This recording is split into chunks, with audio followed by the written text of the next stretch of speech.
Chapter 14. Rotui is going on a side quest. You might remember Rotui from before, in the bridge. Rotui is a cultivator, slowly helping nurture the ship into a single amorphous organism. I didn't read that as organism the first time, and I was very confused why they were trying to pleasure a ship, but then I reread it and I was like, oh, yeah, I just can't read. This is great. She has children in the lower decks who might also be cultivators if they survive the mutations and the plagues. They might hear the Solace speak. And like, the Solace speaks to Rotui just like a person. Like, it has, like, a voice. It's not like, oh, I can hear the machines talking to me, and it's just, like, electricity noises and shit. Like, the Solace is alive. It's an actual living being. But I guess it just talks psychically to the cultivators and tells them, like, yep, I'm gonna need a little tentacle over there. Can you go grab me one? Or, like, I'm gonna need a piece of flesh over here. Can you please just chuck that there? And then Rotui's like, yep, can do, bro. Let me get that for you. Aww. So, Rotui is on her little side quest, and she's just sort of running around. Aww. Just kind of going through. And then in the distance, she sees this figure. And she's like, what the fuck is that? What is that? There's a shape of a half-hidden thing in the corridor.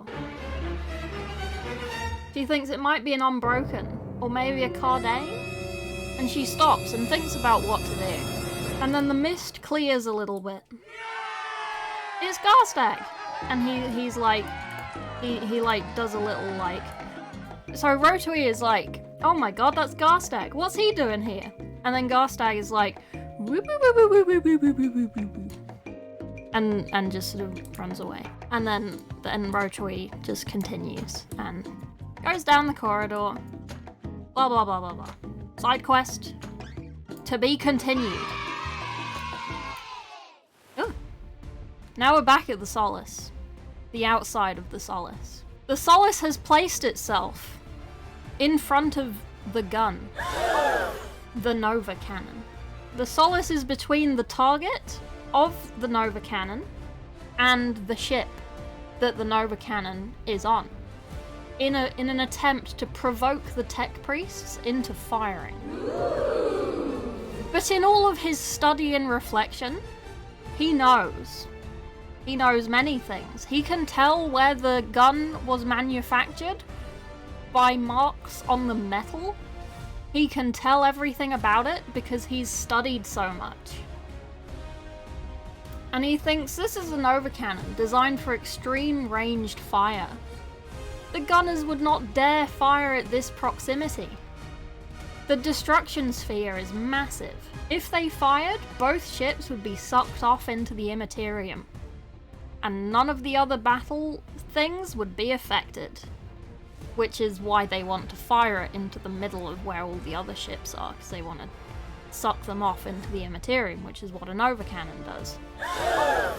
I will not stop saying sucking off. And then Vaux has a great idea. Toxdom, all vents, full capacity. The effluent is thick, black, stiff, and frothing. A concentrated slurry of everything foul and curdled from the very depths of the warship's chem-drenched intestines. It is the liquefied bones of strangled Neverborn, the excretions of apothecarians, and the runoff from Slurt's crowded experiment tables. Basically, they poop on the gun. The ship shits, if you will. And they just sort of pootle off, leaving the ship to sort of dissolve itself in the poop. Because it's very acidic.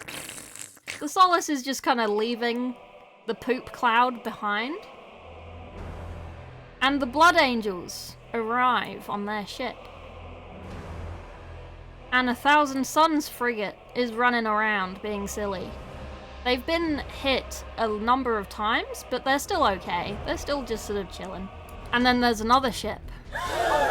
Oh my god. And then the Solace is like, wow, nice ship. That's an Adeptus Astartes ship. That's the Iron Shades. And Vork says, that is our target.